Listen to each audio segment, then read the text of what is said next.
Selamat malam, salam sejahtera. Terima kasih karena bersama dengan saya di Nazlin Unity Channel. Saudara-saudara sekalian, isu yang paling menggemparkan Malaysia hari ini ialah tentang dakwaan bahawa mungkin akan ada berpuluh-puluh orang segerombolan ahli Perikatan Nasional, ahli Parlimen Perikatan Nasional yang mungkin akan mengikut jejak ahli Parlimen Kuala Kangsar untuk menyatakan sokongan secara peribadi kepada Perdana Menteri Datuk Seri Anwar Ibrahim. Ramai orang kata itu hanya satu igawan. Ramai orang kata itu hanya cerita dongeng. Tapi sebenarnya saudara-saudara sekalian, perkara itu bukan satu igawan, bukan juga satu perkara yang dongeng. Isu peruntukan sebenarnya bukanlah cerita dongeng. Beberapa ahli Parlimen Perikatan Nasional kini dijangka turut ikut langkah ahli Parlimen Kuala Kangsar. Isu perlunya kepada peruntukan kewangan daripada kerajaan untuk menjaga kawasan yang menjadi penyebab ahli Parlimen Kuala Kangsar, Iskandar Zulkarnain Abdul Khalid, beralih memberi sokongan kepada kepimpinan Perdana Menteri Anwar Ibrahim bukanlah suatu cerita dongeng atau rekaan. Ia adalah cerita benar dan sedang menjadi masalah dalam Perikatan Nasional ketika ini. Ramai netizen dan juga penganalisis politik dan pemerhati politik yang mengatakan bahawa tindakan keras kepala pemimpin-pemimpin Perikatan Nasional untuk membuat perundingan dengan kerajaan pimpinan Datuk Seri Anwar Ibrahim, terutamanya dengan timbalan Perdana Menteri kedua iaitu Fadila Yusof, telah memakan diri mereka sendiri. Tindakan mereka yang dikatakan oleh Anwar Ibrahim sebagai ego dan angku, sombong dan angku, menyebabkan mereka termakan jerat sendiri. Mereka terkena jerat sendiri, manakan tidak. Kini masalah itu peruntukan ahli parlimen kini menjadi masalah besar kepada Perikatan Nasional. Jangan-jangan ada orang menyangka ahli Kuala Kangsar hanya sebahagian atau mungkin hanya titik permulaan. Yang lain mungkin menunggu pemulanya, duluannya. Difikirkan, dijangkakan ahli-ahli parlimen yang lain mungkin akan turut serta tindakan Kuala Kangsar ini. Mereka hanya menunggu timing yang sesuai, ada orang yang memulakan. Mereka lihat apa yang terjadi. Kalau itu tidak melanggar hak lompat parti, akta lompat parti, besar kemungkinan itu akan menyebabkan mereka memberikan sokongan secara peribadi. Selain Iskandar Zulkarnain yang berdepan kekangan kewangan untuk berkhidmat dengan lebih berkesan kepada pengundi di kawasannya, hasil perbualan dengan beberapa pihak dalam Perikatan Nasional mendapati ia adalah isu yang serius dan sering diperbualkan. Manakan tidak, Anda sebagai ahli parlimen pastilah perlu peruntukan, perlu keuangan untuk memajukan, bahkan untuk mahu memenuhi janji manifesto Anda. Lainlah kalau Anda memang benar-benar bilioner, memang Anda adalah orang yang terkaya di dunia. Tapi kalau Anda sekadar seorang calon biasa-biasa saja, pasti ianya akan memberikan tekanan kepada Anda secara pribadi, berbanding dengan orang-orang atasan yang mungkin lebih kaya daripada Anda. Oleh sebab itu, ahli-ahli parlimen ini mungkin sedang berfikir, kalaulah aku tidak mengambil langkah menyokong kerajaan dan mendapat peruntukan pada waktu ini, jangan-jangan rakyat akan menghukum aku pada pilihan raya akan datang. Mungkin itu yang timbul dalam benak semua ahli Parlimen Perikatan Nasional yang sedang terhimpit oleh masalah keuangan pada ketika ini. Beberapa ahli Parlimen Perikatan Nasional dikatakan selalu berbincang sesama sendiri berkenan keuangan dan ketiadaan peruntukan daripada kerajaan itu.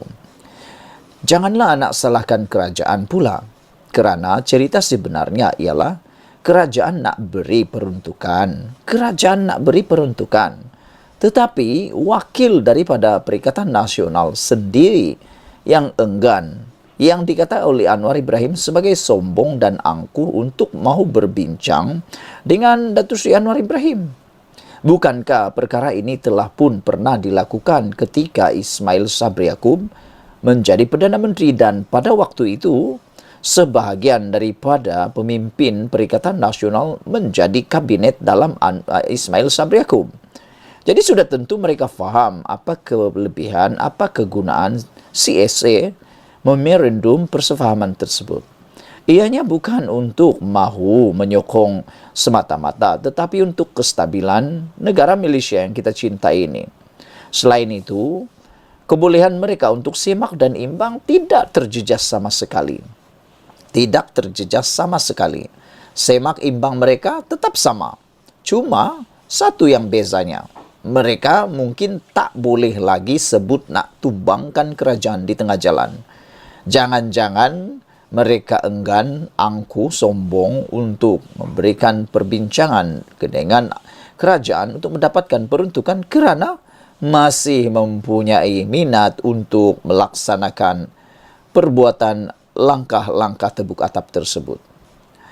Dalam hal ini, ada yang mulai menyalahkan Muhyiddin Yassin selaku pengerusi Perikatan Nasional kerana masih berdegil dan keras hati untuk membawa gabungan itu berbincang dengan kerajaan bagi mendapatkan peruntukan yang sudah dijanjikan oleh Anwar Ibrahim yang boleh diberikan pada bila-bila masa. Apa yang perlu dilakukan cuma datang berbincang dengan kerajaan. Wakil kerajaan yang ditugaskan oleh Anwar Ibrahim untuk menyelesaikan isu ini ialah Timbalan Perdana Menteri yang kedua, Fadilah Yusof. Susahkah buat perkara itu? Minggu lepas saja Fadilah dilaporkan berkata, setakat ini hanya ahli parlimen Muar, Syed Saddiq Syed Abdul Rahman yang datang berjumpanya untuk berbincang mengenai perkara itu. Tiada ahli parlimen Perikatan Nasional yang lain yang berbuat demikian. Kata sebahagian ahli parlimen Perikatan Nasional, tiada sebab lagi bagi Muhyiddin dan kepimpinan gabungan itu untuk terus berdegil dan keras hati daripada mengadakan pertemuan dengan wakil kerajaan kerana secara logiknya sebarang usaha untuk menjatuhkan kerajaan serta menumbangkan Anwar sudah pun menemui jalan mati sekarang ini. Ia berikutan UMNO, GPS dan JRS telah sepakat untuk mengekalkan Anwar sebagai Perdana Menteri sehingga tarikh PRU 16 pada tahun 2027 akan datang. Bukankah dalam keadaan ini lebih baik Perikatan Nasional pergi berjumpa dengan wakil kerajaan dan semua ahli parlimen Perikatan Nasional mendapat peruntukan? Tanya mereka.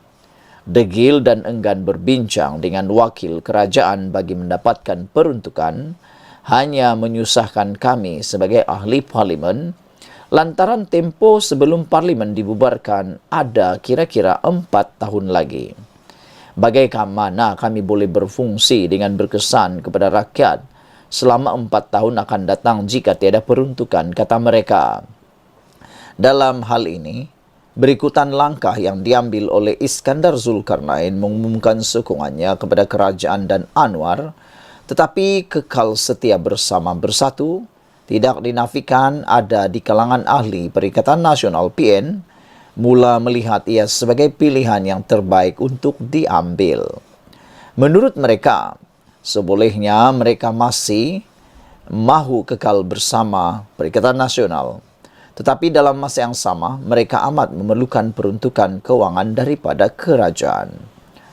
Dengan itu, jangan terkejut jika dalam waktu terdekat ini, terutama jika Perikatan Nasional masih enggan berjumpa dengan Fadilah, maka ada beberapa lagi ahli parlimen akan mengambil langkah yang sama seperti Iskandar Zulkarnain.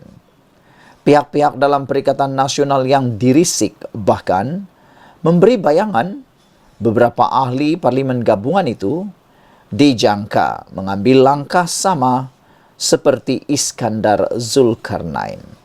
Persoalannya sekarang ialah siapa mereka? Adakah daripada parti Bersatu saja atau juga daripada parti PAS? Nah, sama-samalah kita tunggu jawabannya dan Anda boleh teka siapakah orangnya. Sekian dulu untuk kali ini. Jangan lupa tinggalkan komen Anda. Sila tekan butang subscribe. Malaysia kita punya, kita jaga sama-sama. Cintai Malaysiaku. Kita jumpa lagi. Bye-bye.